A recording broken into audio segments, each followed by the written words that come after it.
Alors, merci. Je me présente d'abord. Je m'appelle Zineb El Razoui. Je suis militante du mouvement du 20 février au Maroc, un mouvement qui lutte pour une vraie démocratie au Maroc.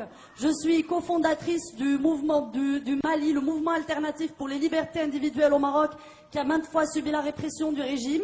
Je suis une journaliste au chômage au Maroc après la fermeture du support où je travaillais par le régime et dont voici le directeur, qui est l'auteur d'un livre censuré au Maroc parce que c'est un livre qui parle du roi du Maroc et qui est un homme accusé qui vient d'être inculpé il y a quelques mois pour le vol d'un ordinateur qui lui appartient et j'ai été inculpée du même coup avec lui pour prostitution. Voilà. Donc ça, c'est juste pour me présenter. Excusez-moi, je suis très en colère parce que sur ce panel, je vois des personnes de la société civile de différents pays, des gens qui viennent parler de révolution. Sauf pour le Maroc où on a affaire à un conseiller de Mohamed VI qui vient parler de la révolution du Maroc. On a Monsieur Driss Yazami qui est le conseiller de Mohamed VI qui est là pour parler de la révolution au Maroc, qui a parlé de choses très littéraire et très généraliste et qui a escamoté réellement ce qui se passe au Maroc. J'aimerais vous répondre point par point. Je ne veux pas être très très longue. Vous avez parlé... Merci de ne pas être très très longue. Oui, je ferai de mon mieux. Vous avez parlé de la transition qui aurait commencé au Maroc depuis 99, depuis l'avènement de Mohamed VI. En 99, au Maroc, on nous a dit maintenant Hassan II est mort, vous êtes en démocratie. Et c'est ceci la doctrine officielle de l'État marocain. Vous avez parlé de l'instance équité et réconciliation au sein de laquelle vous avez siégé. Le rapport général de cette instance n'a jamais intégralement été rendu public. Les passages sur Ben Barka et les fosses publiques n'ont jamais été rendus publics. Par ailleurs, les recommandations de l'instance équité et réconciliation, aucune de ces recommandations n'est jamais entrée en vigueur. Vous avez parlé de la Moudawana, du code de la famille. Moi, en tant que femme marocaine, j'explique que ce texte est tout sauf égalitaire. J'hérite toujours la moitié de ce que vous, en tant qu'homme marocain, héritez, même si je paye mon café au même prix.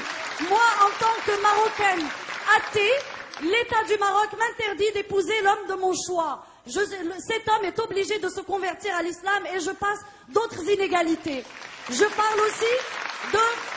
Vous avez aussi parlé d'un pas qui serait remarquable selon vous, qui est l'instance contre la corruption. Je précise que Transparency International, leur remise de prix cette année a été interdite par le régime marocain 3 fois de suite. Le remise de prix devait être donné au militant Chakib El-Khiyari qui était condamné à 3 ans de prison au Maroc pour avoir dénoncé la corruption. Vous-même, Monsieur Yazami, vous, depuis le début du mouvement du 20 février, notre mouvement a été traité par l'État marocain. Je passe les tabassages, je passe tous ceux qui ont été dans le coma, je passe les morts. Et là, je rappelle Kamal Ammari, mort, assassiné par le régime à Asfi.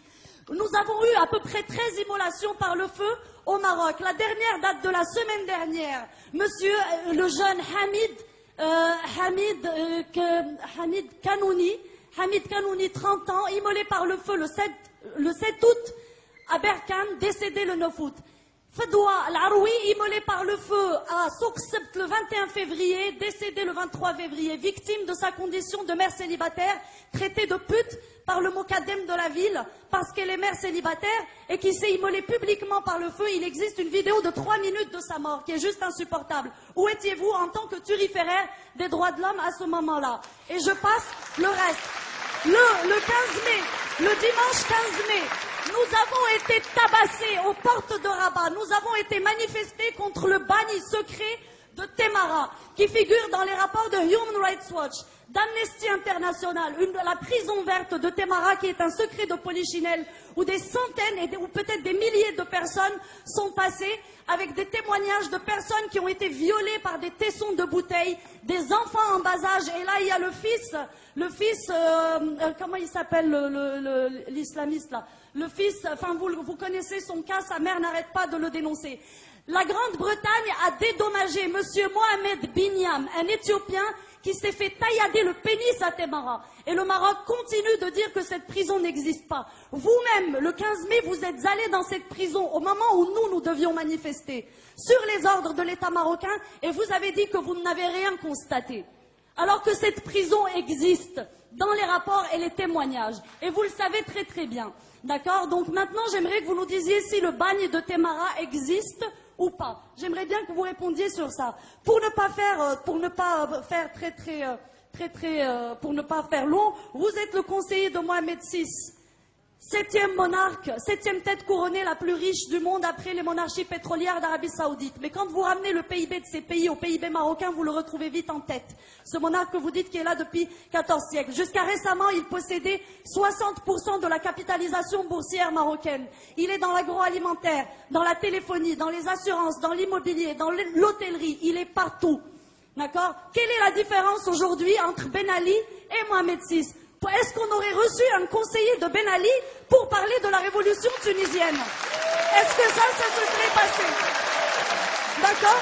Donc, vous, juste pour conclure, la constitution marocaine est un simulacre. C'est une constitution qui consacre l'islam religion d'État, le droit divin, où il n'y a pas d'égalité homme-femme. Est-ce que vous pouvez conclure, Zineb, Je vais conclure très rapidement. Où il n'y a pas... D'accord? Cette constitution n'a pas été faite par une constituante comme le demandait le peuple marocain. Elle a été faite par 18 personnes, dont vous, qui ont été nommées par le roi, qui n'ont aucune légitimité de représentativité du peuple marocain. C'est une constitution cocotte-minute, concoctée en 3 mois dans les arcanes du palais royal. On a eu 10 jours pour la voter, pour la soumettre à référendum. Elle a été votée à 99% de oui, ce qui est un score digne de la Corée du Nord. D'accord? Donc, ne venez pas nous parler de démocratie, monsieur le conseiller du roi. Ok, voilà. Merci Zineb.